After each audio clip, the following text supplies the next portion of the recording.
Ono ye muwala Vicky Nabukenya eyakaviibwako mukadde we era ng'ebyokusoma kwe bibadde biri mu lusuubo.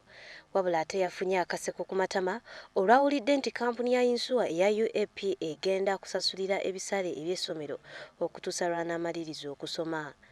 Maama wa Vicky, Irene Namuleme kati omugenzi, yaleka aliko omugabo gw'agulidde muwala we mu kampuni ya UAP nga gwa kumuwerera okutuusa lw'alimala.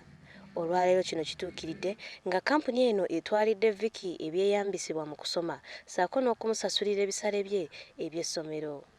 Maama we yagula policy ya life insurance gye bayita Somesa.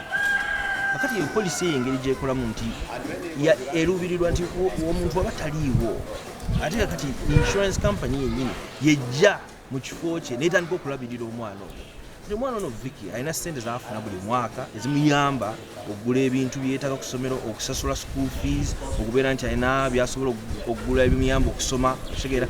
Then emyaka egyo 9 egiba giweddeko agenda kufuna ettu yajja okukozesa oba okugenda okusomera mu mawanga ag'ebweru university oba okutandikawo business oba n'okusomera wano. Ye omukulu w'essomero lino atutegeezezza nti abaana bangi banemerera okweyongerayo n'emisomo gyabwe oluvannyuma lw'okuviibwako bakadde baabwe. Obuzibu tusinga okufuna abaana bafunye obuzibu ng'obwo abamu bavaamu oba abazadde tebasobola kusasula school fees mumalayo.